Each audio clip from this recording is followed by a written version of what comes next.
Hello, great to see you again. Welcome back to Advance Your Wealth with Homer Smith. I'm your host, Ryan Ruff, joined as always by the star of our show, Mr. Homer Smith, private wealth advisor over at Convergent Wealth Partners. Homer, got a new episode today. Thanks for joining me.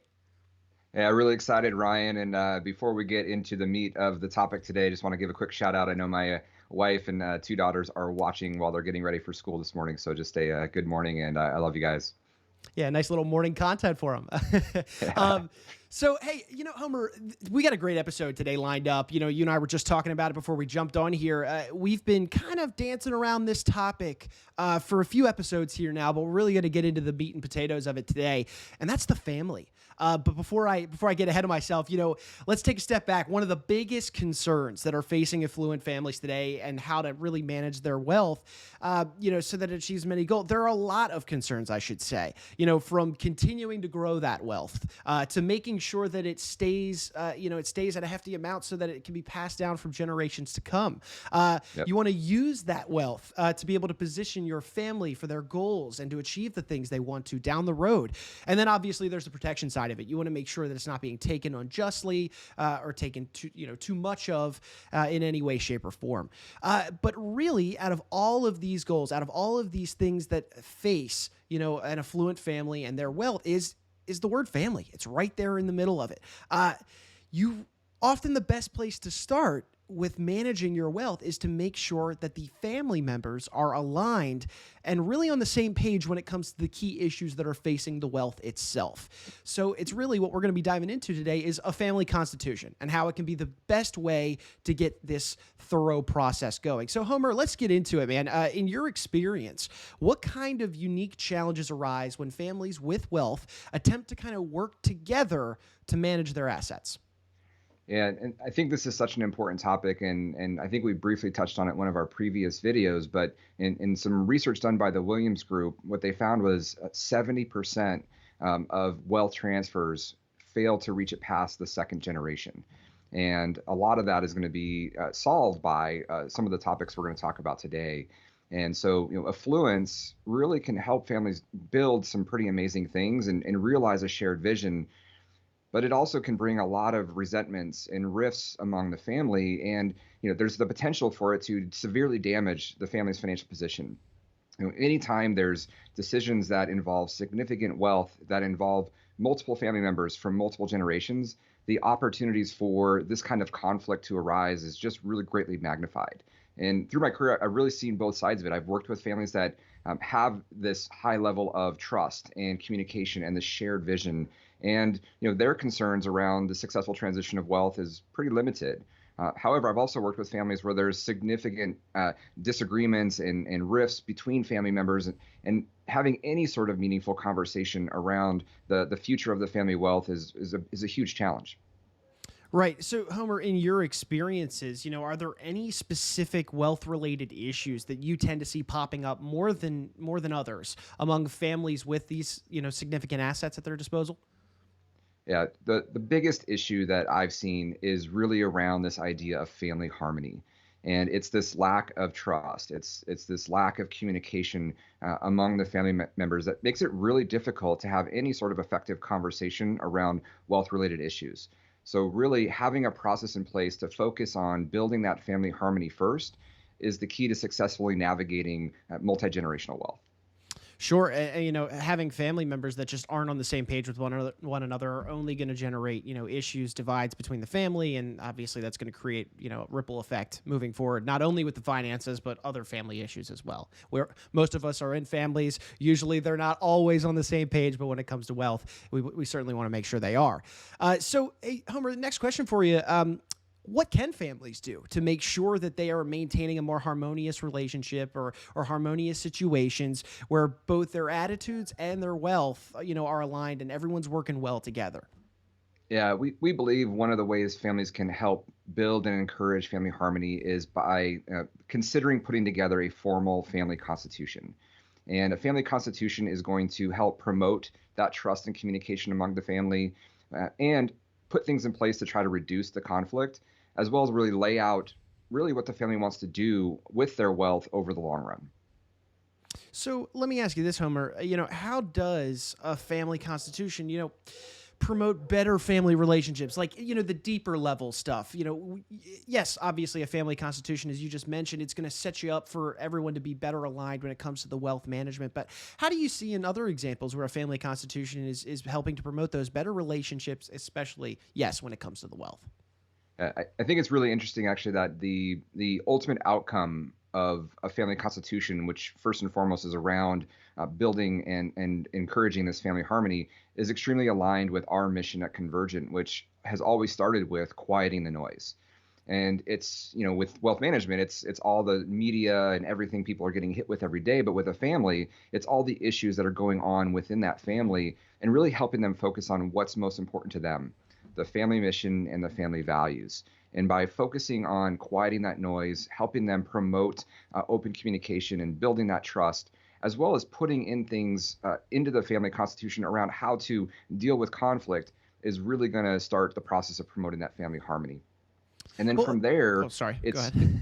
oh, no problem. It's all about living in alignment. And so now that we understand what the values are for that family, it's really then laying the groundwork for what are the goals and objectives for that family over time, and what are going to be the behaviors and the participation of each of the family members involved in making those decisions. So really, again, building around that family dynamics, that family communication.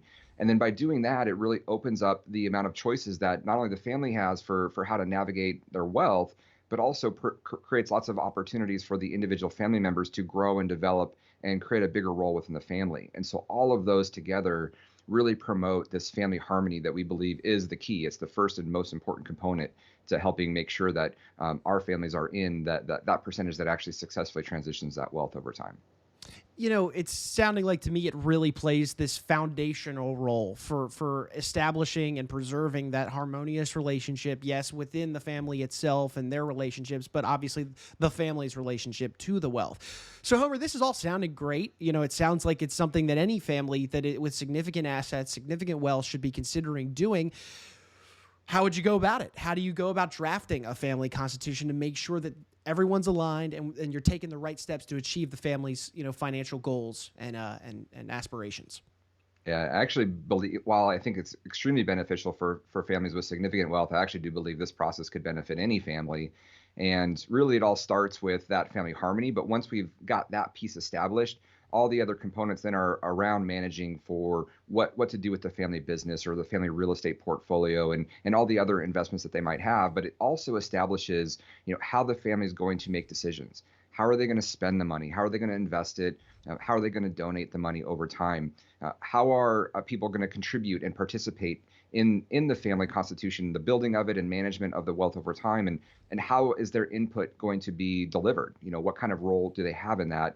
And then most importantly, how are they going to perpetuate this wealth for years to come? So all of those components are needing to be built in. It's not, again, the first part is really building that family harmony, but then you need to fill out the rest with all those other components. And really, there's three main pieces that we see that are a part of this. The first one is as simple as just defining who the family members are. And this is going to vary from family to family on who gets to participate. The second one is that key component of building out that mission and values of the family. And then the third component are all the pieces of how are we going to stay together as a family? How are we managing that wealth? And how are we going to deal with conflict, build trust, and build communication? Homer, I don't know about you, but I grew up in a family that was, relatively small. I had a brother, mom, and dad. It was just the four of us. But there are families out there that are massive, 8, 9, 10 people involved in the family as a whole.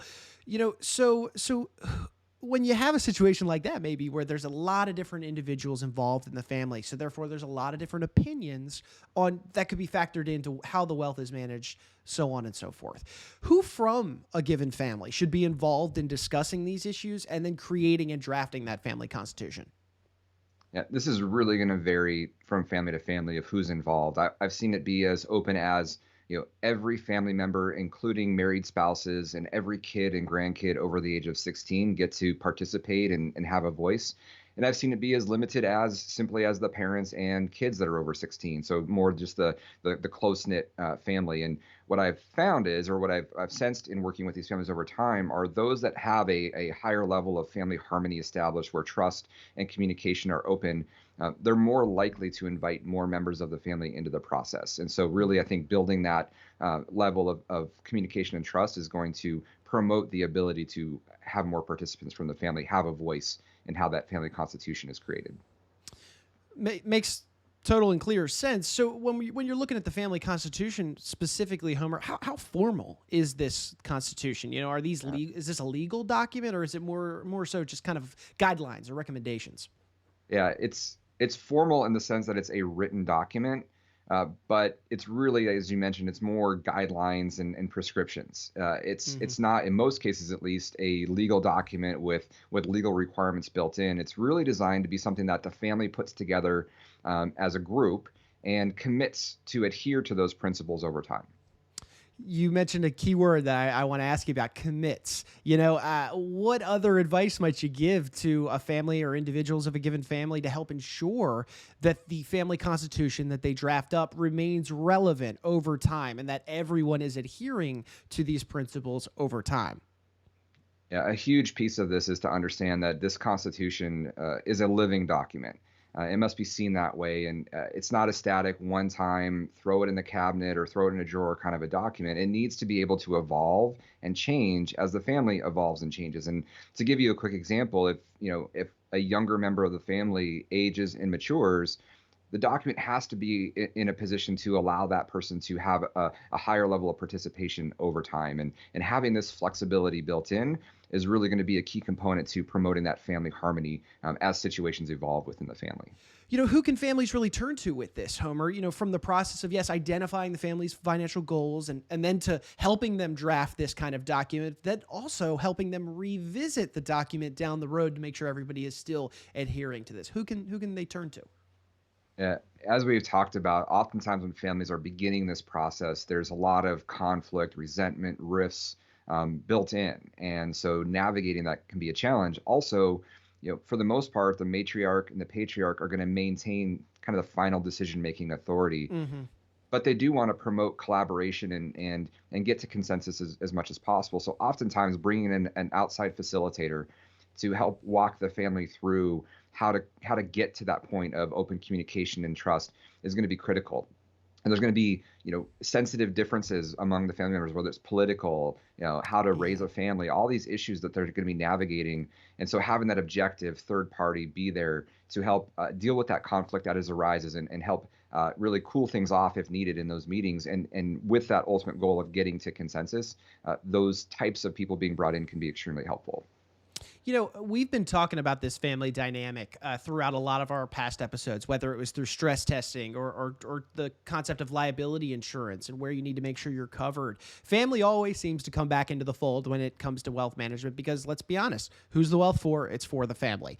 So in closing here today, Homer, could you sum up just kind of those key reasons that any affluent family today that is looking at their wealth, trying to, align their goals together and realizing, yes, maybe the matriarch and patriarch are realizing that we don't have to just be the keeper of the keys. Maybe we can let some of the kids in on this. We can let family in on these decisions. Could you kind of bottom line those important processes for us, or the important reasons that somebody should be considering this family constitution? Yeah, I'm gonna go back to where we started in that study from the Williams Group that showed that 70% of wealth transfers don't make it past that second generation. So what's really important that comes out of this, the bottom line and the benefits of something like a family constitution, is first and foremost, it's going to promote that family harmony, build that trust, build that open communication among the families. And that's what that study found was the number one reason that the transfers weren't successful. The second part of it, I think one of the other big benefits is it's going to create an opportunity for the family to come together, and it's going to better prepare those heirs to receive that wealth in the future because they're already participating in the decision-making process, whether it's the family business, the family real estate, or just the family wealth. And then the last component of it, it's going to really establish that mission and values for the family so that everybody has that guiding light to go off of in terms of how they make decisions in the future. And then ultimately, if they do it correctly, it creates a flexible arrangement that this document and this process can evolve as the family evolves over time. So a well-written, well-established family constitution is going to help create all of those pieces and bring it all together. Homer, we've hit the importance as well as just the general topic of stress testing, a decent amount throughout our shows. Do you ever find that when a family comes in and you guys are doing a stress test for a given family, that they already might have a family constitution of some capacity in play, or do you find even that when you're going through the stress testing process with families, do you bring up the idea of the family constitution during those discussions as well? Yeah, I rarely see a formal family constitution. From family to family, I've definitely seen more families that are open to and already doing family meetings where they are at least Hmm. promoting this open communication and trust building. But rarely have I seen it get to the point where they have more of a formal document in place that outlines kind of the future plan for the family. And so it's something that I've recognized as something that can be extremely valuable, and it's something that I'm really focused on with our clients that are in that situation going forward. Sure. I mean, it'll only help to have a set of guidelines that are written down on an established document for everybody to be able to refer back to, adhere to over time, and really just position the family as a whole to make sure they're making the best decisions with their wealth collectively going forward. So, Homer, I think that's really going to do it today. Any final thoughts, on this family constitution? No, I think we've hit the main ones. I think it's over the years, 20 years or so in this business, and working with families from every kind of area in from the wealth spectrum, business owners. This is an area that for me, especially in the last year or two, has become so much more important in recognizing how important the family dynamics and family harmony is in preserving this wealth over time. We can create all sorts of great tax structures and governance inside of their estate plan. But if we're not really dealing with these tough, thorny family issues and helping families navigate Hmm. that, we're really not doing the full job that we have as wealth managers for our clients. So, I appreciate the opportunity to bring this topic really to light and spend so much time on it, because I do think this is something that is critically important for the things we do for our clients going forward.